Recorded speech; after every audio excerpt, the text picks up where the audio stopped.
Hello friends, welcome to commerce की पाठशाला with Sameer sir. आज हम रिटायरमेंट ऑफ पार्टनर्स की सीरीज में सबसे पहला सम करने जा रहे हैं। सम करने से पहले एक बार हम फॉर्मेट के बारे में जान लेते हैं। जैसा हमारा एडमिशन ऑफ पार्टनर्स में फॉर्मेट था, सिमिलरली यहाँ पर भी फॉर्मेट है।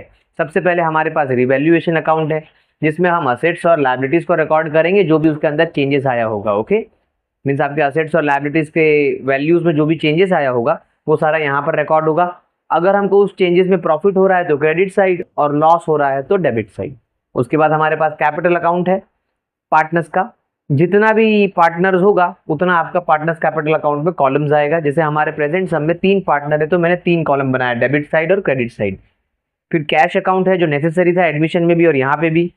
अब यहाँ पर गुडविल अकाउंट भी बनाया है, बिकॉज वो आमने सामने टैली नहीं होने वाला है, वो बैलेंसिंग आने वाला है प्रेजेंट सम में। और हमारे पास बैलेंस शीट है, जैसे लायबिलिटीज और असेट्स आपको उसमें रिकॉर्ड करना है। सिमिलरली जैसा हमारा एडमिशन ऑफ पार्टनर्स में था यहाँ पर भी है। तो मैं सम को रीड करना स्टार्ट करता हूँ। The balance sheet of Mama, Kaka and Baba who shared profit and loss as 4, 3, 3 respectively. 3 partner है, Mama, Kaka and Baba. Okay, और उनका रेशियो क्या है? 4, 3, 3। अब देखो, आपको एक बैलेंस शीट दी हुई है। तो सप्लायर्स मीन सबसे पहले क्या होगा? लायबिलिटी साइड में क्रेडिटर्स होगा आपका वो, तो हम उसको लायबिलिटीज में लिखेंगे। अगर एडजस्टमेंट होगी तो हम लोग इनर कॉलम में, और एडजस्टमेंट नहीं है तो आउटर कॉलम में। उसके बाद लोन्स है, that is liability. General reserve partners में डिस्ट्रीब्यूट हो जाएगा 4, 3, 3 के रेशियो में, बिकॉज जनरल रिजर्व किसका होता है? पार्टनर्स का होता है ना, पास प्रॉफिट जमा किया हुआ होता है। कैपिटल अकाउंट आपका कैपिटल अकाउंट में शो होगा, और लायबिलिटी क्रेडिट बैलेंस होता है तो क्रेडिट साइड जाएगा। अब उसके बाद आपके पास कैश है, तो कैश हम लोग असेट्स में नहीं दिखाएंगे, बिकॉज हमारे पास कैश अकाउंट है ना, तो कैश अकाउंट यहाँ पर दिखा देंगे हम लोग कैश के अकाउंट में। अब डेटर है, तो डेटर 5000 और आपको उसके ऊपर आरडीडी, और बाहर आ रहा है आपका फाइनल अमाउंट 4500।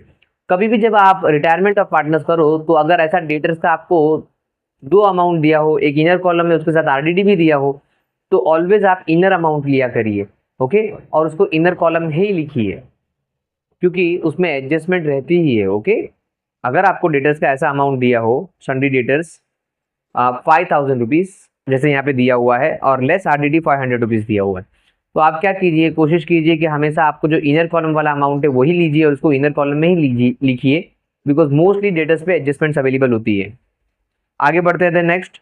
लाइफ स्टॉक भी आपका असेट्स है, मोटर कार, फर्नीचर, प्लांट, ये सारा असेट्स है, तो असेट्स में दिखाएंगे। अगर कोई एडजस्टमेंट निकला तो इनर कॉलम में, कोई एडजस्टमेंट नहीं निकला तो आउटर कॉलम में। अब हमको आगे एडजस्टमेंट्स देख लेते हैं। काका retires on 1 April 2018 on the following terms.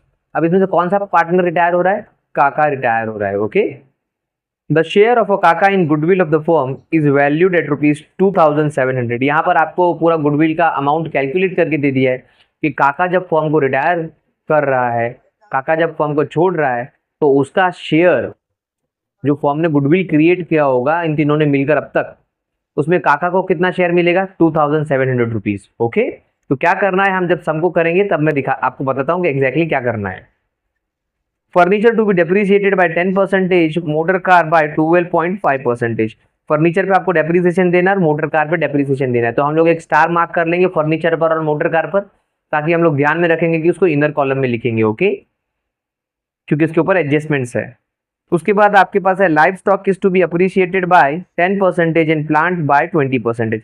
आपका लाइफ स्टॉक और प्लांट क्या हो चुका है? अप्रिशिएट हो चुका है 10 और 20% से। उसके ऊपर भी एक स्टार मार्क कर लेंगे ताकि हम उसको इनर कॉलम में लिखे ध्यान से। A provision of ₹2000 is to be made for claim of compensation.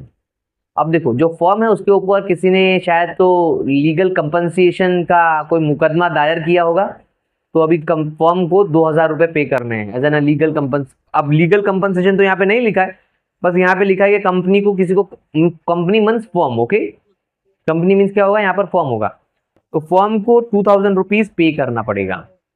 अब यहाँ पे एग्जैक्टली नहीं बताया कि लीगल कंपनसेशन है या एम्प्लॉय का कंपनसेशन है, बट हाँ, जो इस फॉर्म को 2000 रुपीज़ पे करना पड़ेगा, किसी को कंपनसेशन, कुछ प्रॉब्लम हुआ होगा उसके साथ, जैसे फॉर एग्जांपल कि फॉर्म ने कोई प्रोडक्ट बेचा होगा और कस्टमर को कोई नुकसान हुआ, तो वो कोई मुकदमा किया होगा और कोर्ट ने कहा होगा कि आप 2000 रुपीज़ उसको कंपनसेशन पे करें। या ऐसा भी हो सकता है कि फॉर्म के अंदर कोई एम्प्लॉय होगा, उसको कुछ नुकसान हुआ होगा काम करते करते, तो फॉर्म उसको कंपनसेशन दे रहा है। हाँ, इतना समझ में आ रहा है कि फर्म को कंपनसेशन पे करना पड़ेगा फ्यूचर में 2000 रुपीज का, तो फर्म के लिए एक लायबिलिटी क्रिएट हो रही है।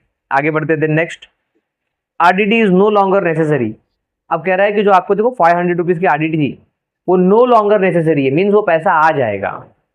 ओके, जो आरडीडी क्रिएट की थी 500 रुपीज की, यहाँ पर वो कह रहा है कि no longer necessary, it means that वो 500 रुपीज आपको आने वाला है, वो नुकसान होने वाला नहीं है। तो हमको डेटर तो मैंने बताया है कि इनर कॉलम में ही लिखना है।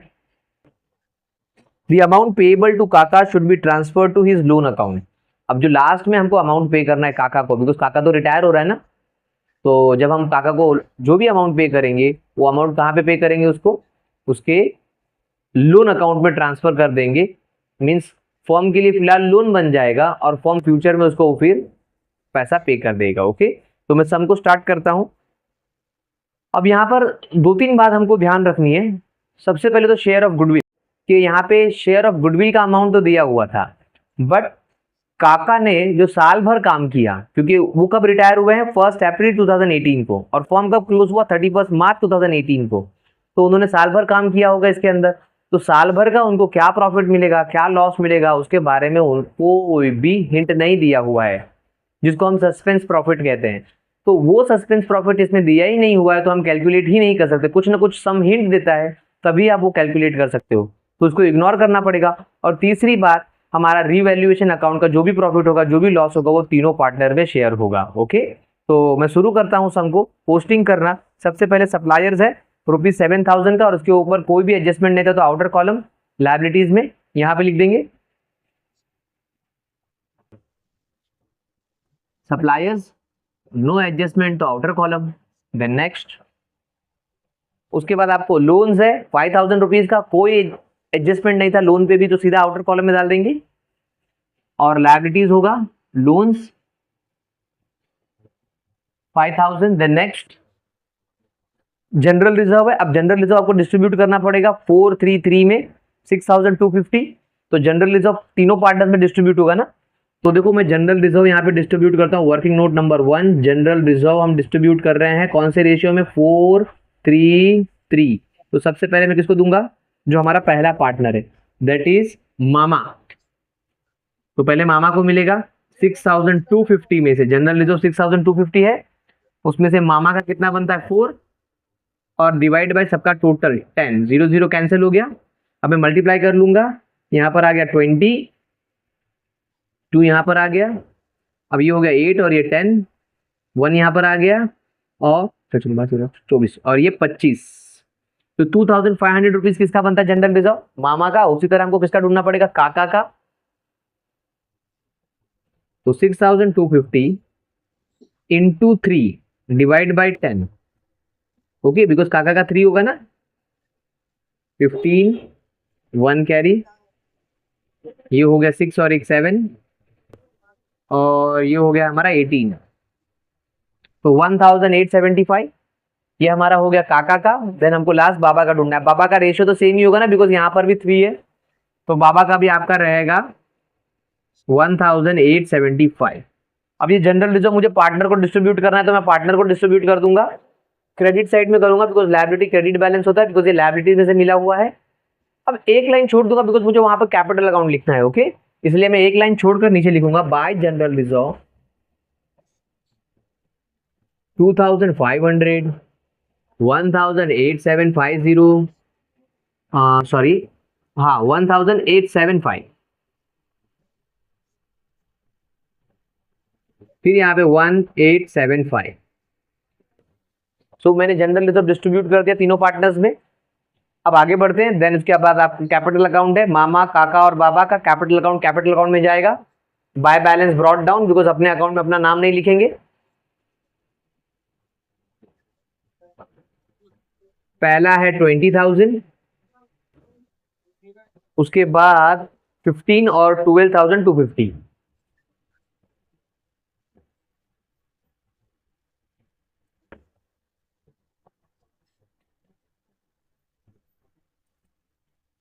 मैंने यहाँ पे रिकॉर्ड कर दिया।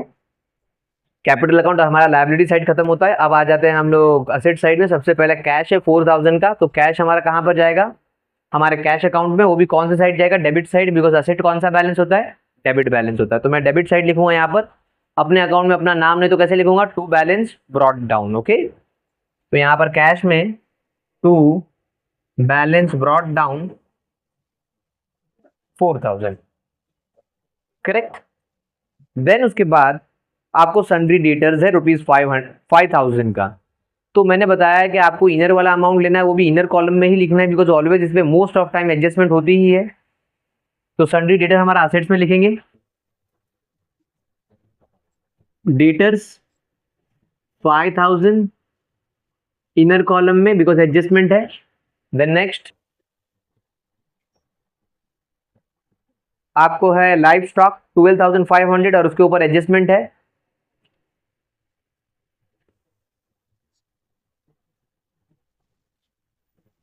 अब लाइव स्टॉक क्या होता है, जैसे कि आप कोई एनिमल का बिजनेस करते हो, जैसे कि आप मान लो कि आपके पास कोई फार्म हाउस है तो घोड़े का बिजनेस करते हो, या फिर बकरी, या जो भी जानवर आप पालते हो, भैंस जैसा जानवर, ओके, तो उसको लाइव स्टॉक कहते हैं। फिर आपको मोटर कार है, मोटर कार पे भी एडजस्टमेंट है 4000,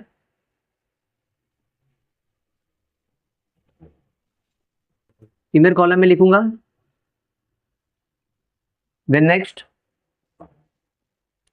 फर्नीचर 17500, फर्नीचर पे भी एडजस्टमेंट था तो उसको भी इनर कॉलम में लिखेंगे।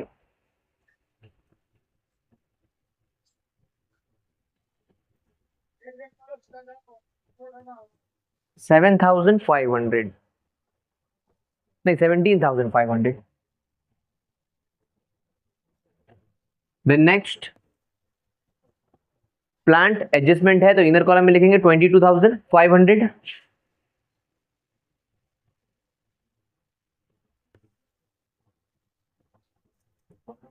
अब यहां पर मैंने सारी पोस्टिंग कर चुका हूं, अब हम एडजस्टमेंट ले लेते हैं वन बाय वन।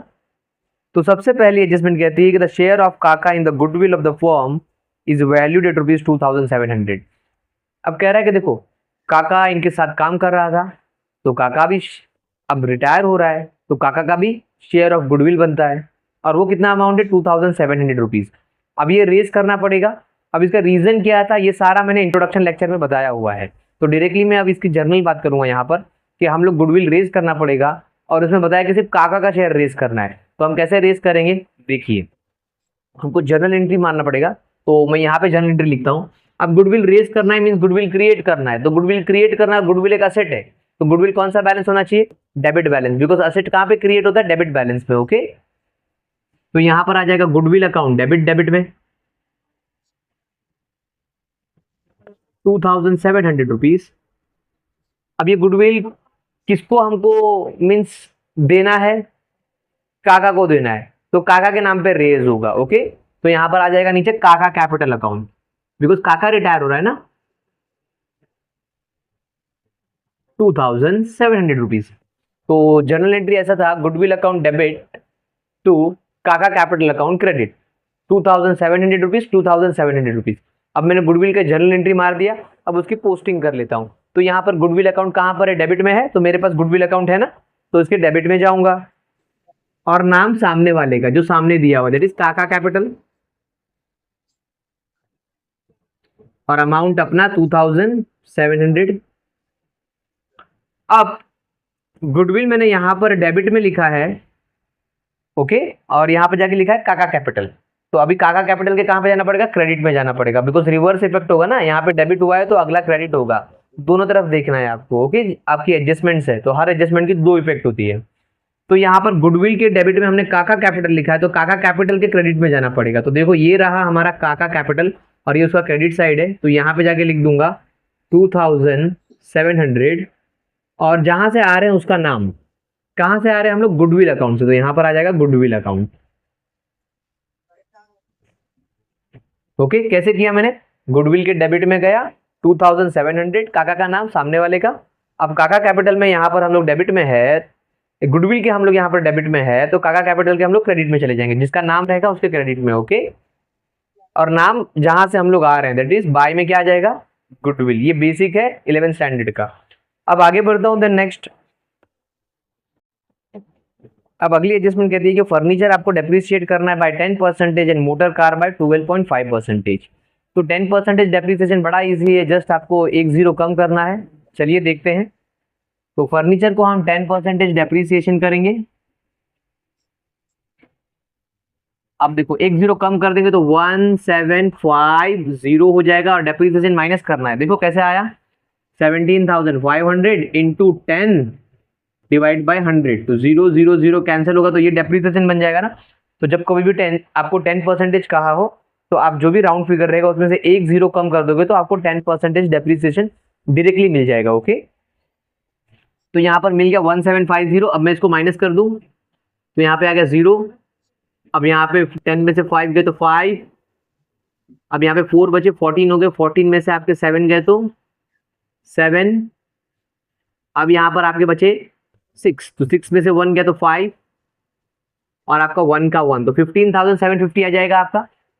अब जो भी 15,750 आपका आया है वो हमारा आउटर कॉलम में आ गया, और आपका डेप्रिसिएशन कितना था 1750। अब ये आपका असेट्स का वैल्यू रिड्यूस हुआ ना, डेप्रिशिएट हुआ, तो आपको लॉस हो गया फर्म को।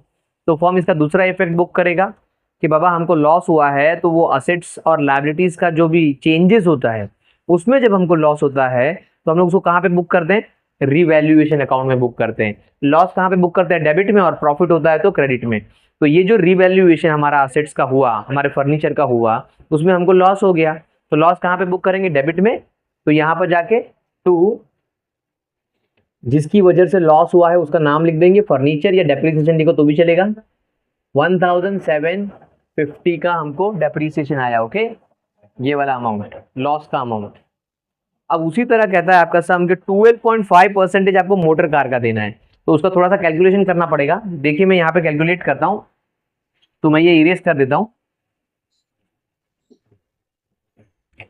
अब वर्किंग नोट नंबर 2 ले लेते हैं, हम डेप्रिसिएशन निकाल रहे हैं ऑन मोटर कार 12.5%। तो मोटर कार का अमाउंट क्या है हमारे पास, 4000। अब 12.5 में क्या करने का, आप पॉइंट को हटा दो तो ये 125 हो जाएगा। जब कभी भी पॉइंट में बोले तो आपको पॉइंट को पहले इग्नोर कर देना, हटा देना है, तो ये 125 हो गया 12.5 का। और नीचे जो परसेंटेज का 100 लिखते थे उसकी जगह पे 1000, एक जीरो बढ़ जाएगा, बिकॉज वो पॉइंट का जीरो, जो आपने पॉइंट ऊपर हटा दिया ना, यहाँ पे एक पॉइंट था ना, उस पॉइंट को मैंने हटा दिया, तो ये 125 हो गया। तो उसका जो जीरो था वो नीचे आ गया। अदरवाइज हम लोग कैसा लिखते थे, ऐसा लिखते थे ना, 12.5 और परसेंटेज का 100 नीचे, ऐसे कर देते कैलकुलेशन। बट अभी पॉइंट है तो हम लोग इस पॉइंट को इग्नोर करेंगे, तो ये 125 हो जाएगा और जीरो नीचे आ जाएगा, तो मीन्स 1000 हो जाएगा आपका नीचे। अब जीरो कैंसिल कर देते हैं, जीरो कैंसिल कर देते हैं। अब 25 फाइजा 125 और 25 फोर जा 100 हो जाएगा। अब 4 1 जा 4 हो जाएगा। अब ये 100 आ गया, 100 मल्टीप्लाई बाय 5, तो यहां पर आ जाएगा 500। तो आपका मोटर कार पे डेप्रिसिएशन कितना है, 500। इस तरह आपको पॉइंट में अगर डेप्रिसिएशन निकालने बोले तो आप इस तरह कैलकुलेशन कीजिए। ओके, तो यहाँ पर 500 का डेप्रिसिएशन आ गया, मोटर कार में से माइनस करना पड़ेगा। 12.5% हमने निकाला डेप्रिसिएशन, जिसका अमाउंट था 500, तो बाहर आ जाएगा मुझे 3500, करेक्ट फाइनल अमाउंट। और वापस असेट्स की रिवैल्यूएशन में हमको लॉस हो रहा है, तो लॉस कहाँ पे बुक करेंगे, रिवैल्यूएशन की डेबिट में बुक करेंगे, बिकॉज दो इफेक्ट होता है ना एडजस्टमेंट का। तो यहां पर जाके हम लोग लिख देंगे मोटर कार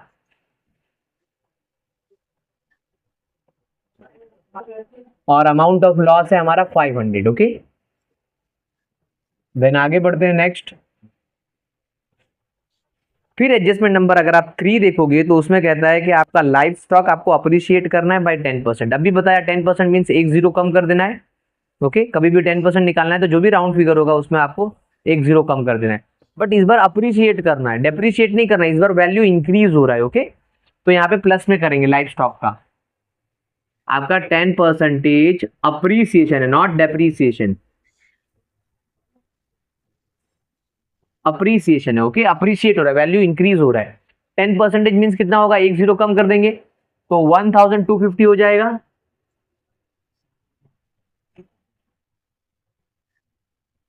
अब इसको प्लस कर दूंगा तो ये आ जाएगा बाहर आपका 13,750, करेक्ट। अब आपको अप्रिशिएट हो रहा है, प्रॉफिट हो रहा है, रिवैल्यूएशन में आपका असेट्स का वैल्यू इंक्रीज हो रहा है तो प्रॉफिट हो गया फर्म को। तो प्रॉफिट कहां पे बुक करेगा? क्रेडिट साइड में, ओके, रिवैल्यूएशन के। दूसरा इफेक्ट, तो यहां पर हमारा लाइव स्टॉक अप्रिशिएट हो गया 1250, बिकॉज 10% मीन्स उसका 12,500 का 1250 हो गया। उसके बाद कहता है आपको उसी एडजस्टमेंट में कि आपका प्लांट बाय 20%, तो प्लांट बाय 20% वो भी अप्रिशिएट हो रहा है, मीन्स आपको प्रॉफिट हो रहा है। अब अप्रिशिएट हो रहा है 22,500 और आपको 20% बढ़ाना है, तो 10% कितना होगा? 2,250। अब उसका डबल कर देंगे, है ना। देखो यहां पर मैं कैलकुलेशन ही करके दिखा देता हूं। 22,500 इंटू 10%, सॉरी 20%, 0 कैंसिल हो गया।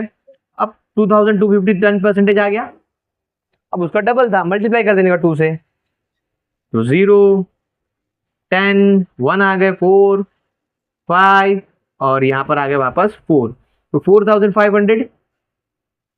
4,500 आपकी प्लांट की वैल्यू इंक्रीज हो गई। तो बाहर कितनी आ गई? 0 0 10, यहां पर हो गया 3, तो ये हो गया 7 और ये हो गया 2, 27,000 हो गया।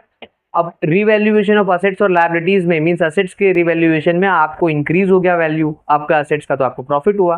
प्रॉफिट कहां पे बुक करेंगे? रिवैल्यूएशन के क्रेडिट में।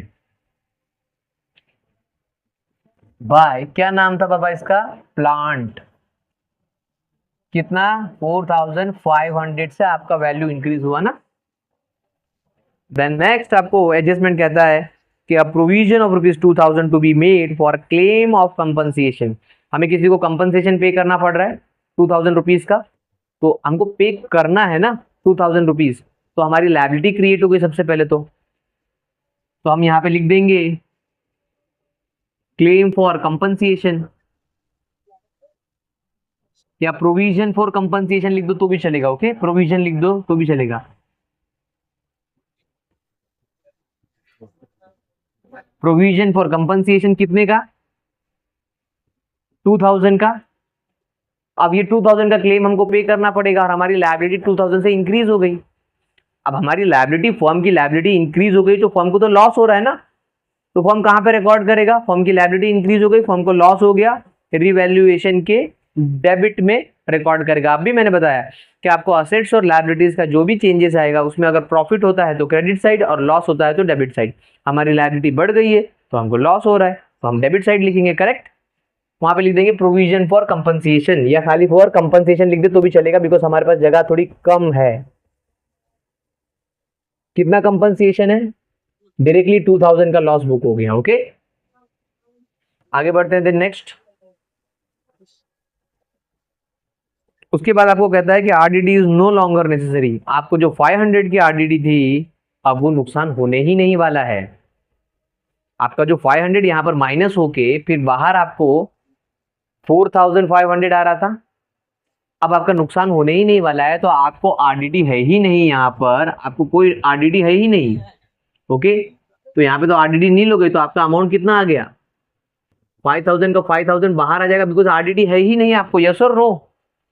तो जब आपको आरडीडी है ही नहीं, वो आरडीडी आपको नो लॉन्गर नेसेसरी हो गई है, तो आपको सीधा सीधा 500 का क्या हो गया? आपका असेट्स का वैल्यू बढ़ गया, बिकॉज आपका पहले असेट्स का वैल्यू क्या था डेटर का? 4,500 और अभी कितना हो गया?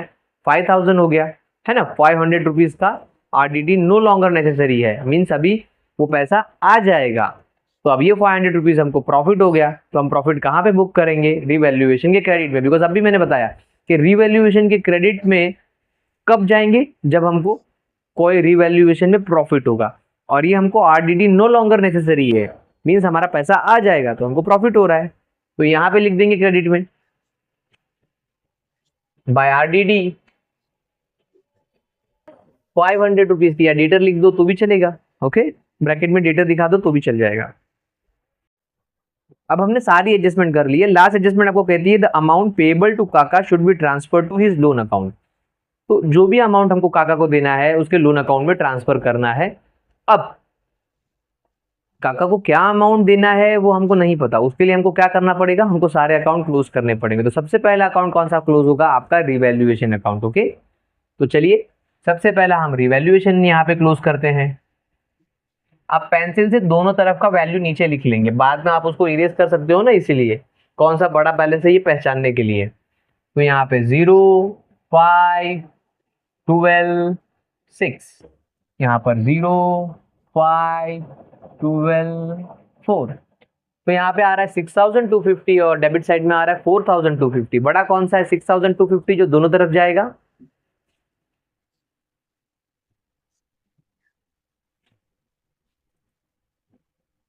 अब छोटा बैलेंस माइनस कर देंगे तो यहाँ पे 2000 आ जाएगा। ये 2000 क्या रहेगा, आपका प्रॉफिट रहेगा, बिकॉज रिवैल्यूएशन का क्रेडिट साइड जाता है। क्रेडिट में आपने क्या बुक किया है, जो भी रिवैल्यूएशन में आपको प्रॉफिट हुआ था, करेक्ट। तो ये प्रॉफिट बैलेंस आपका ज्यादा है तो आपको प्रॉफिट हुआ है ना, आपकी इनकम बैलेंस ज्यादा है। तो यहाँ पर मैं प्रॉफिट कैरिड डाउन लिख दूंगा। अब ये प्रॉफिट किसमें डिस्ट्रीब्यूट होगा, तीनों पार्टनर में, मामा, काका, बाबा। एडमिशन में क्या होता था, सिर्फ 2 ही पार्टनर में डिस्ट्रीब्यूट होता था, बिकॉज शुरुआत में सिर्फ 2 ही पार्टनर थे ना। बट रिटायरमेंट में क्या होता है, शुरुआत में कितने पार्टनर थे, 3 पार्टनर थे। तो इस रिवैल्यूएशन प्रॉफिट में तीनों का अधिकार होता है। ओके, तो अब ये प्रॉफिट डेबिट से यहाँ पे क्रेडिट में आ जाएगा। By profit brought down. अब प्रॉब्लम क्या है ना कि हमको रेशियो में देना पड़ेगा ना ये 2000 रुपीज। तो रेशियो क्या था, देखिए हमारा वर्किंग नोट नंबर 3, हम प्रॉफिट डिस्ट्रीब्यूट कर रहे हैं, रेशियो है 4:3:3 में। पहले मामा को दे देंगे 2000 इंटू 4/10। मामा का 4 था ना, 0 कैंसिल हो गया, 0, 0 और 8, मामा का 800 आ जाएगा। अब काका का निकाल लेते हैं, 2000 इंटू 3/10, इन सबका टोटल 10 है। Okay, 0, 0 cancel. अब यहाँ पे आ गया 6 और बाबा का भी 600 रहेगा, बिकॉज उसका भी रेशियो कैसा है, सेम है ना। तो ये प्रॉफिट मैं डिस्ट्रीब्यूट करता हूँ यहाँ पर 800, 600 एंड 600। अब इसको क्लोज कर देंगे जल्दी से। अब हमारा पार्टनर्स कैपिटल क्लोज हो जाएगा। अब डेफिनेटली बड़ा बैलेंस क्रेडिट साइड में, बिकॉज डेबिट में कुछ है ही नहीं, तो जल्दी से कैलकुलेट कर लेते हैं। यहाँ पे आ जाएगा 5, 12, 1 आ गया, तो ये आ गया 3 और ये हो गया आपका 11, 11 और ये 17, 1 कैरी हो गए, तो ये हो गया 3, ये हो गया 4 और ये हो गया 1, 14,725। यहाँ पे आते हैं 5, 7, 15 और ये 21, तो 2 कैरी हो गए, तो ये हो गया 7, 8, 9, 10 और यहाँ पर आ गया 2। तो यहाँ पे आपको आ रहा है 20,175। यहाँ पे चेक कर लेते हैं, 0, 0, 8, 5, 13, 1 चले गए, तो ये हो गया 3 और ये हो गया 2, 23,300। अब तीनों बैलेंस हम लोग लिख देंगे, जो बड़ा बैलेंस है दोनों तरफ जाएगा ना। 23,300, 20,175 और 14,725। अब एक बात ध्यान रखनी है कि सबसे पहले किसका क्लोज होगा इसमें, आपका पार्टनर जो रिटायर हो रहा है, दैट इज काका। काका का सबसे पहला क्लोज करो। ओके, और काका का जो भी पैसा बनता है वो कहाँ पे जाएगा, लोन अकाउंट में। फॉर्म उसको फ्यूचर में पे कर देगा, अभी उसको लोन बना दे रहा है। ओके, तो देखो काका का बैलेंस बीच वाला है ना, तो सबसे पहले मैं काका का निकाल लेता हूँ। अब जो बड़ा बैलेंस हो दोनों तरफ छोटा बैलेंस माइनस, छोटे में माइनस करने के लिए कुछ भी नहीं है, तो यही बैलेंस यहाँ पे रिफ्लेक्ट हो जाएगा 20,175। और ये 20,175 कहाँ पे ट्रांसफर करने बोला है, लोन अकाउंट में। तो यहां पर मैं लिख दूंगा लोन अकाउंट। अब बचा हुआ बैलेंसिंग निकाल लेंगे, उसके नीचे निकाल लेने का। ओके, बचा हुआ बैलेंसिंग आपको अलग दिखाना पड़ेगा ना, बिकॉज ये 2 कंटिन्यूइंग पार्टनर है अभी भी। तो अब यहाँ पे भी माइनस करने के लिए कुछ नहीं है, तो सेम अमाउंट 23,300 और 14,725। ओके, आपका बैलेंसिंग आ गया। अब इसको हम क्या बोलेंगे, टू बैलेंस कैरिड डाउन, जैसा हम लोग एडमिशन ऑफ पार्टनर में कर देते, बिकॉज ये कंटिन्यूइंग पार्टनर है ना। और सारा बैलेंस कहां पर जाएगा, डेबिट से क्रेडिट में जाने वाला है, चाहे वो लोन अकाउंट हो चाहे वो बैलेंसिंग कैरिड डाउन हो।